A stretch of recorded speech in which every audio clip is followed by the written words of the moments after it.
Oke. Bismillahirrahmanirrahim. Assalamualaikum warahmatullahi wabarakatuh. Waalaikumsalam warahmatullahi wabarakatuh.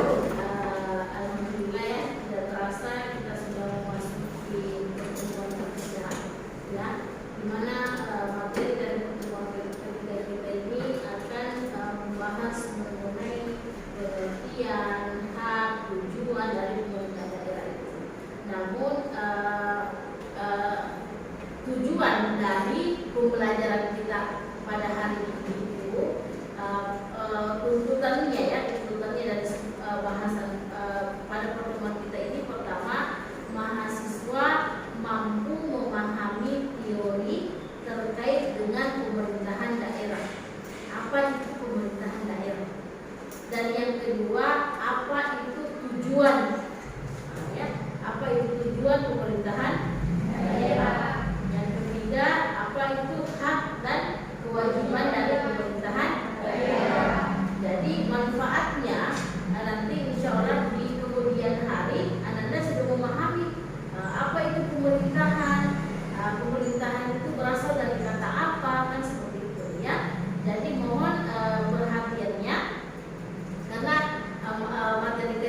materi pada pertemuan ini insya Allah kita akan menggunakan waktu seperti biasa sebanyak 100 menit ya, karena mata kuliah ini atau subbahasan ini kan 2 SKS seperti itu ya.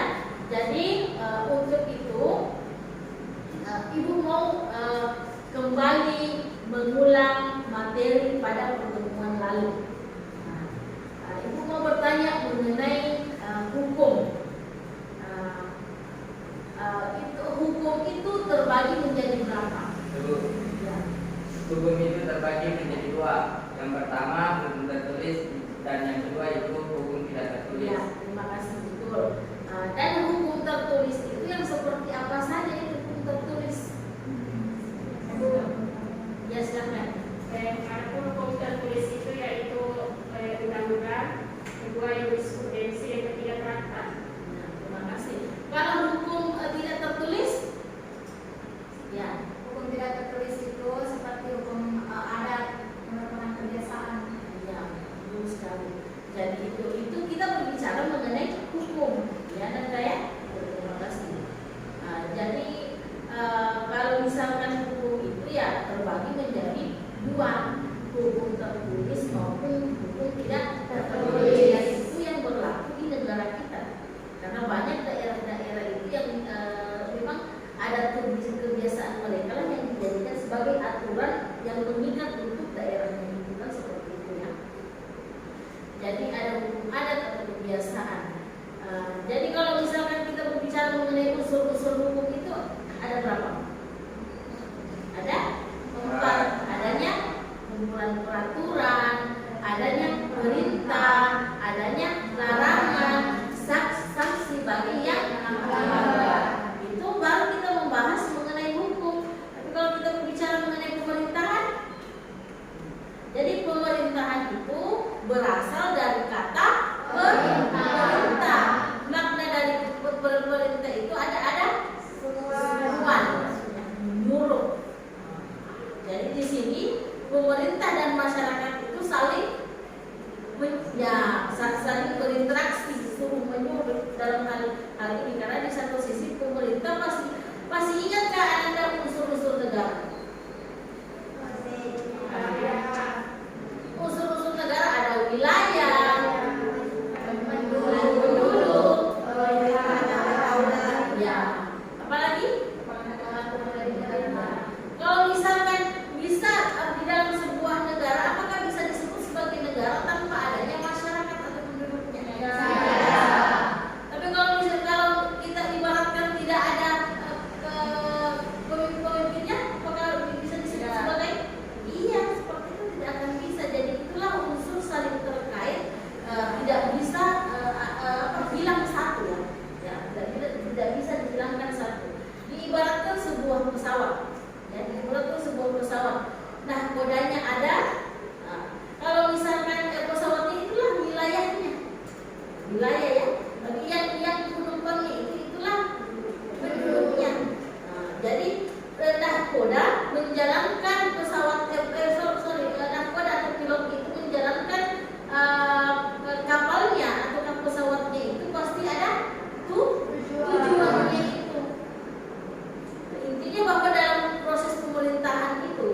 dalam penyelenggaraan pemerintahan itu tujuannya itu adalah mensejahterakan masyarakat seperti itu.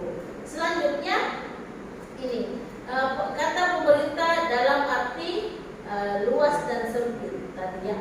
Selanjutnya kita masuk pada daerah. Daerah itu apa itu? Adanya batas wilayah. Karena kalau misalkan tidak ada batas wilayah berarti tidak ada batas-batas sebuah daerah ya. Itu teritorial itu tidak ada di batas wilayah tertentu yang membatasi pemerintahan A dan pemerintahan B. Seperti itu. Selanjutnya berwenang mengatur dan mengurus sendiri urusan pemerintahan dan kepentingan masyarakat setempat. Ini ya. Jadi itu pemerintahan daerah. Karena mana mungkin misalkan pemerintah daerah Kabupaten Bone pergi mengatur pemerintahan yang ada di Kabupaten Wajo atau Kasih itu kan mustahil karena masing-masing mempunyai pemerintahan daerah sendiri. Cuma bagaimana mereka betul-betul menjalankan pemerintahannya dengan baik. Nah, misalkan persoalan-persoalan yang dihadapi oleh masyarakat di daerah kira-kira apa yang misalkan kita kan ada di daerah nih. Nah, jadi persoalan-persoalan apa kira-kira yang kita rasakan sebagai masyarakat khususnya Kabupaten Bone misalkan contohnya apa yang sering kita keluhkan? Ya, infrastruktur, apalagi perekonomian ya, apalagi ya sampai itu merupakan urusan dari pemerintahan daerah. Bagaimana pemerintah daerah mempercantik daerahnya, membuat sebuah taman-taman, ruang terbuka hijau untuk semua masyarakat agar supaya merasa masyarakat itu mempunyai ya. Namun jalannya sebuah pemerintahan itu Nanda tidak terlepas dari bantuan dari masyarakat. Karena jangan sampai tuntutan masyarakat banyak. Masyarakat mau inilah mau itu. Namun tidak ada kepedulian terhadap itu. Misalkan buang sampah sembarangan, sudah disediakan tempat oleh dinas lingkungan, tapi ternyata ini jadi kurang. Bagaimana caranya kira-kira? Kalau tidak ada kesadaran dari masyarakat. Jadi pemerintah dan masyarakat itu harus saling bekerja sama. Ada sebetulnya? Oke. Jadi pemerintah dan masyarakat itu harus saling bekerja sama. Masyarakat dan bukan hanya itu, ditambah lagi oleh pihak swasta. Jadi itu saling bekerja sama ya dalam menjalankan pemerintahan yang ada seperti itu. Nah, di sini kita kembali masuk ke materi ke pertemuan ketiga. Namun pertama-tama Ibu mau menjelaskan dulu dasar hukum penyelenggaraan pemerintahan daerah. Jadi ingat kembali bahwa dasar hukum penyelenggaraan pemerintahan daerah itu tertera pada pasal 18 ayat 1 Undang-Undang Dasar tahun 1945. Betul. Tapi kalau kita berbicara mengenai aturan yang paling di bawahnya itu adalah Undang-Undang Nomor 9 tahun 2015. Jadi itulah aturan yang terbaru sekarang tentang pemerintahan daerah. Ya, Anda pahami. 23 itu masih ada aturan terbaru, ya. Nah, jadi inilah materi ketiga kita ini masuk pada pengertian, ya, pengertian tujuan, fungsi dan kewajiban. Dan inilah tuntutan mahasiswa itu harus memahami teori, tujuannya, fungsi, hak dan kewajiban dari pemerintahan itu. Ya. Di sini kita lihat ya definisi dari pemerintah daerah. Pemerintah daerah di dalam Undang-Undang Nomor 9 Tahun 2015 Pasal 1 Ayat 2 menjelaskan bahwa pemerintah daerah adalah penyelenggaraan urusan pemerintahan oleh pemerintah daerah dan DPRD menurut asas otonomi dan tugas pembantuan. Yang harus digarisbawahi itu adalah urusan pemerintah oleh pemerintah daerah dan DPRD. Jadi bukan hanya badan eksekutif saja, namun di sini dalam hal ini legislatif saling bekerja sama. Seperti itu ya. Pemerintah daerah dan DPRD menurut asas otonomi dan tugas pembantuan dengan prinsip otonomi seluas-luasnya dalam sistem pemerintahan negara Kesatuan Republik Indonesia itu di dalam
daerah ke dalam hal ini lembaga eksekutif ke legislatif, berarti itu proses penyelenggaraan pemerintahan itu bentuk horizontal, ya, karena legislatif dan yudikatif, ya, seperti itu, ya. Namun kalau misalkan di dalam proses penyelenggaraan pemerintahan itu terpusat atas ke bawah atau bawah ke atas, berarti itu lebih ke vertikalnya. Jadi saling terkoordinir pemerintah pusat, provinsi, kabupaten, kecamatan ke ya, itu yang harus Anda pahami. Selanjutnya di sini menurut Syahruddin di sini mengemukakan bahwa otonomi daerah adalah suatu pemerintahan yang aturan-aturan dibuat sendiri oleh pemerintah daerah, tidak hanya dibuat tetapi diurus sendiri. Jadi pemerintah daerah dan anggota legislatif itu bekerja sama membuat sebuah peraturan perundang-undangan. Sesudah membuat peraturan perundang-undangan, aturan itu dibuat berdasarkan kebutuhan dan kepentingan dari masyarakat itu. Jangan sampai membuat sebuah produk hukum tapi tidak sejalan dengan apa yang menjadi kebutuhan dari masyarakat itu. Berarti itu akan sia-sia saja, seperti itu. Ya, selanjutnya menurut Philip Mahmud mengatakan otonomi daerah diartikan sebagai suatu otoritas yang dimiliki oleh pemerintah daerah untuk mengalokasikan sumber daya materialnya, ya. Jadi kalau misalkan di Kabupaten Cirebon apa kira-kira? Kita lihat kan banyak, ya, banyak sumber daya alam kita banyak. Ada kalau misalkan dilihat dari ini, ya, dilihat dari potensi sumber daya alam yang ada di daerah kita kan, perkebunan ada, pertanian ada, apalagi kelautan ya ada, banyak, semuanya banyak. Jadi kalau kita merupakan kabupaten yang masuk terbesar, ya, maksudnya masuk dalam kategori besar dan mempunyai mempunyai semacam sumber daya yang bisa dinikmati lah, potensi sumber daya yang bisa dinikmati oleh masyarakat, yang bisa menjadikan sebuah penghasilan, ya, pusat penghasilan dari masyarakat. Itu beda, karena kalau tidak salah itu di Toraja itu tidak ada lautnya, tapi dia itu kaya akan sumber seperti misalkan sayur-mayurnya di situ banyak. Kenapa mereka memang di sana pegunungan, ya, kebanyakan pegunungan. Kalau kita alhamdulillah ada hasil laut, ada hasil sungai malah. Karena di selatan itu lebih kepada daerah pertaniannya, utara itu pertanian, apalagi hasil air tawar, seperti itu juga kan kita. Seharusnya bagaimana semua hasil-hasil yang ini hasil dari setiap wilayah itu misalnya dijadikan sebuah produk dan menjadikan sebuah oleh-oleh khas dari Kabupaten Bode misalnya, itu kan lebih bagus dan mempekerjakan siapa? Mempekerjakan masyarakat yang ada seperti itu. Seperti itu seharusnya, ya. Selanjutnya ini dikemukakan oleh siapa ini? Marium ini lebih singkat lagi. Otonomi daerah itu adalah kebebasan berinisiatif. Jadi inisiatifnya misalkan melihat seperti ini ternyata potensi saya, seperti ini potensi daerah saya. Jadi berinisiatif. Tujuannya tadi utama itu adalah kesejahteraan masyarakat. Sedangkan Vincent Lemieux mengemukakan bahwa otonomi daerah itu adalah bebas dalam membuat sebuah keputusan politik. Bebas dalam membuat sebuah keputusan. Iya, memang bebas karena memang sudah diberikan kewenangan untuk mengatur dan mengurus sendiri urusan pemerintahannya itu. Seperti itu, ya. Sedangkan menurut Sugeng Istanto, otonomi daerah itu adalah suatu hak atau kewenangan yang dimiliki pemerintah di mana hak dan kewenangan digunakan untuk mengurus rumah tangganya sendiri. Jadi buat pemerintah daerah kan sudah diberikan kewenangan khusus untuk mengatur dan mengurus sendiri urusan pemerintahannya itu. Jadi kalau misalkan seperti itu sudah tidak ada yang namanya apalagi istilahnya yang namanya ketakutan seperti apa dalam proses pengelolaan pemerintahan daerah itu, karena sudah diberikan kewenangan kewenangan khusus seperti itu. Ya, selanjutnya kita masuk pada tujuan pemberian otonomi daerah itu. Apa tujuan dari pemberian otonomi daerah itu?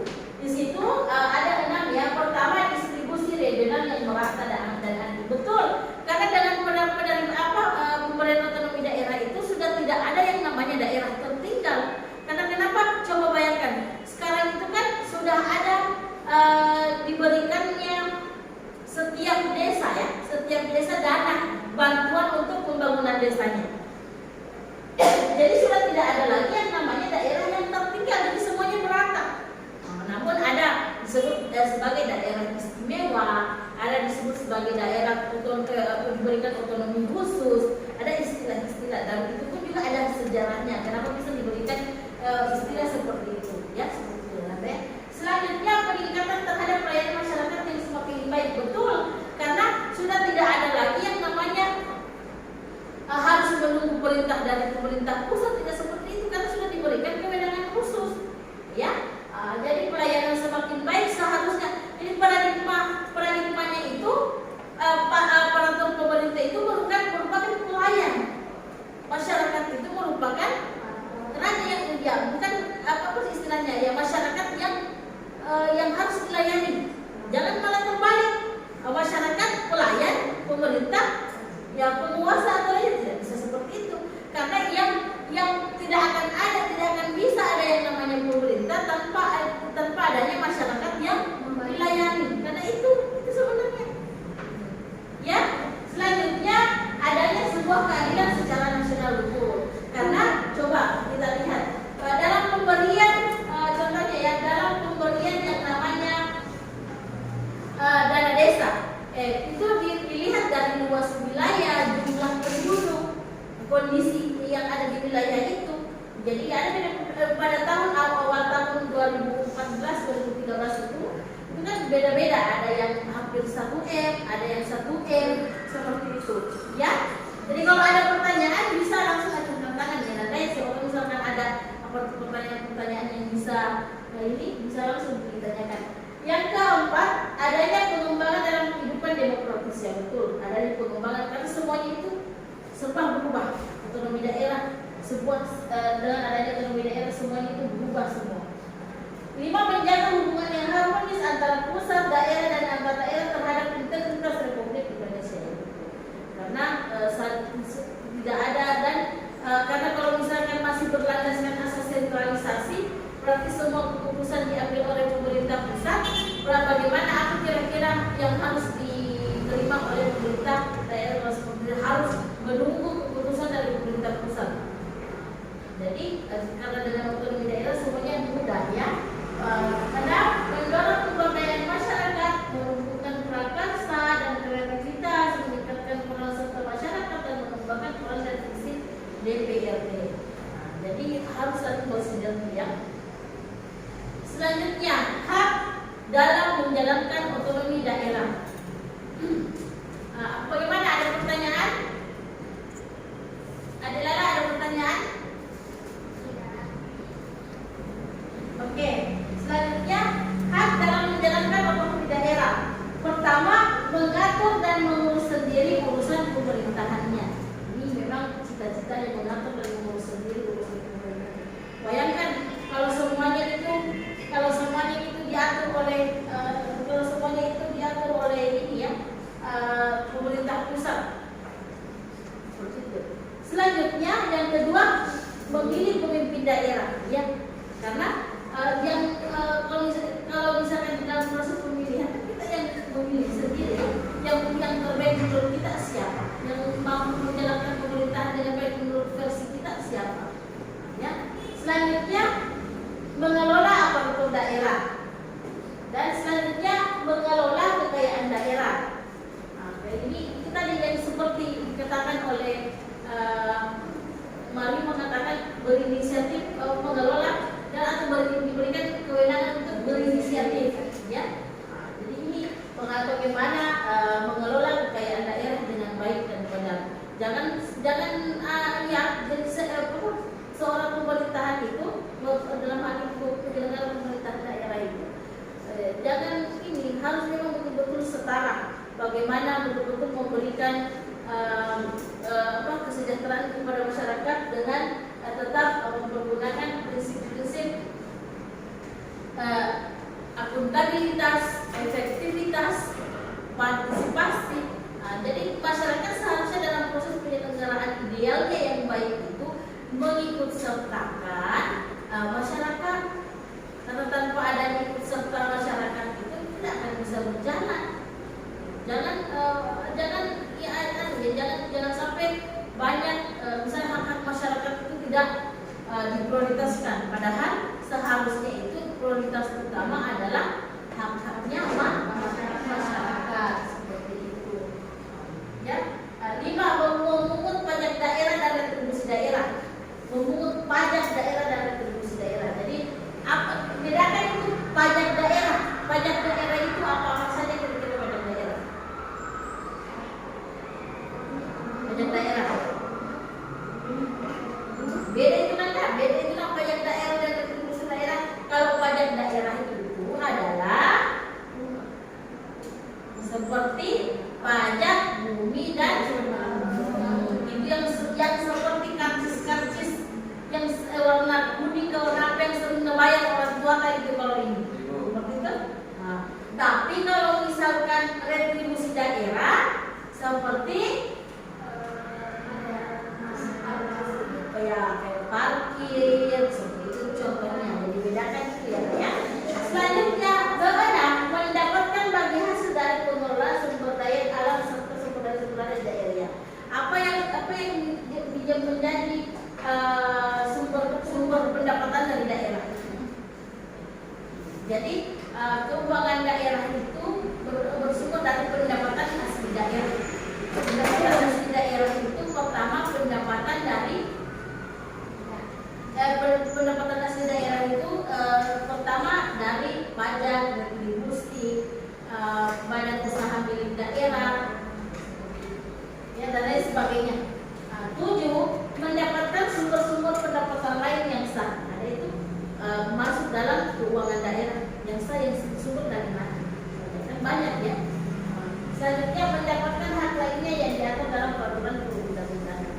Jadi yang harus diperhatikan itu di dalam kan pasti Anda tidak asing lagi dengan perkataan good governance. Ya, apa itu good governance? Apa itu good governance?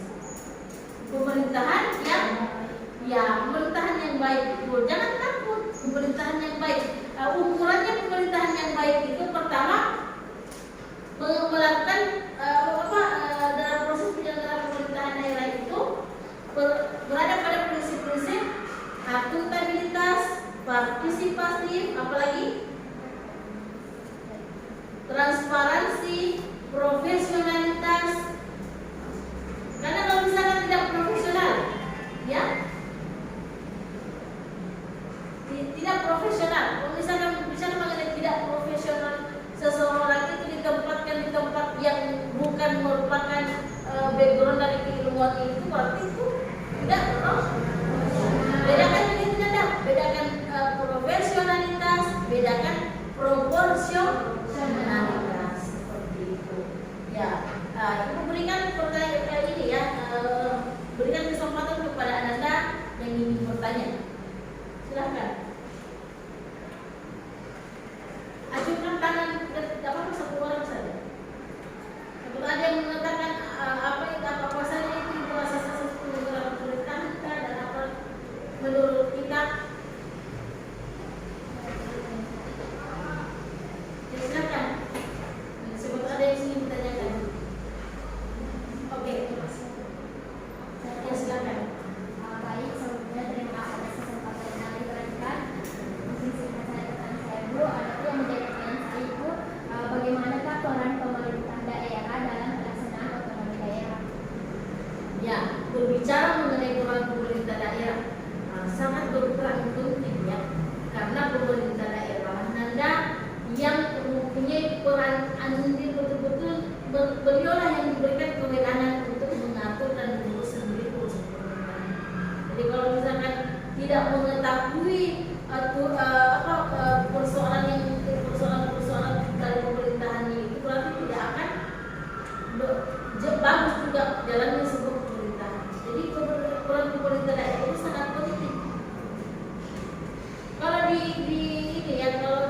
Jadi ada bisa kita lihat misalnya di TV atau di YouTube atau sosial media kalian. Coba cari-cari pemerintahan daerah yang memang betul-betul berhasil dalam proses penyelenggaraan. Karena yang utama sebagai penyelenggara itu adalah pemerintah daerah. Mungkin ada lagi pertanyaan Anda mengenai pemerintahan daerah. Jadi kembali atau ibu mau satu orang menjelaskan ibu mau ini mengetahui tingkat pemahaman Ananda terkait dengan materi pada hari ini, terkhusus mengenai pengertian pemerintah daerah itu apa, pemahaman tentang pemerintahan daerah itu apa. Bisa satu orang yang bilang coba, bisa berdiri. Terima kasih atas kesempatan yang diberikan. Adapun materi yang tadi pemahaman materi yang tadi disampaikan oleh Ibu yang sekaitan dengan pemerintahan daerah ini diberikan kewenangan sendiri dari pemerintahan pusat untuk mengurusi daerahnya sendiri dan untuk mengurusi pemerintahannya sendiri dan mengurusi rumah tangganya sendiri. Adapun pemerintahan daerah di sini harus memenuhi semua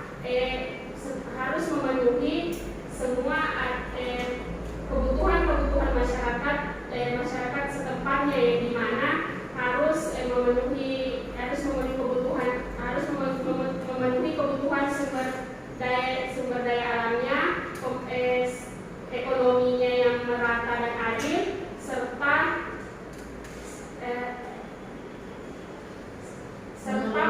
serta pengelolaannya harus terjamin.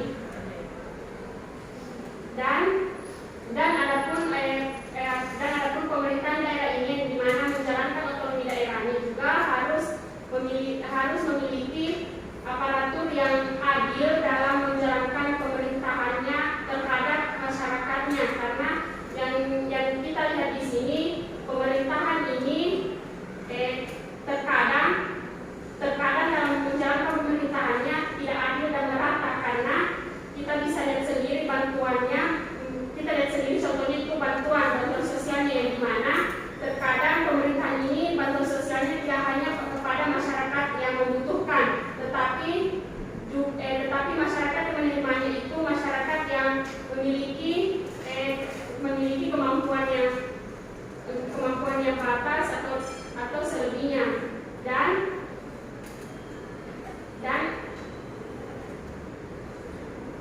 sudah cukup. Jadi ibu simpulkan ya pada materi kita ini tentang pemerintahan daerah itu bagaimana proses penyelenggaraan pemerintah daerah, khususnya misalnya pemerintah daerah itu bupati bekerja sama dengan semua SKPD yang ada. Semua SKPD yang ada itu pastinya membidangi bidang-bidang masing-masing.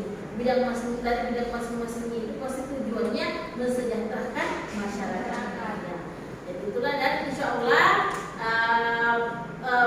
materi pada pertemuan ke depan kita pada pertemuan ke depan itu akan membahas mengenai prinsip-prinsip otonomi daerah. Jadi ibu harapkan sebelum kita masuk dalam materi kita insya Allah pekan depan bisa Anda membaca apa itu prinsip-prinsip, yang mana saja kan prinsip-prinsip otonomi daerah. Ya, baiklah. Masih ada pertanyaan? Mungkin kalau misalkan masih ada bisa ajukan tangan. Tapi kalau misalkan sudah tidak ada, kita akhiri pertemuan kita pada pertemuan ketiga kita pada kali ini ya. Pertemuan pada hari ini. Baiklah, kalau tidak ada. Terima kasih banyak. Insya Allah kita akan ketemu di pekan depan. Sebelum kita menutup perkuliahan kita, marilah kita bersama-sama membaca Al-Fatihah.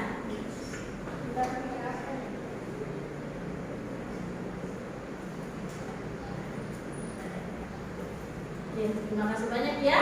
Insya Allah pekan depan kita ketemu dengan materi prinsip-prinsip otonomi daerah. Assalamualaikum warahmatullahi wabarakatuh.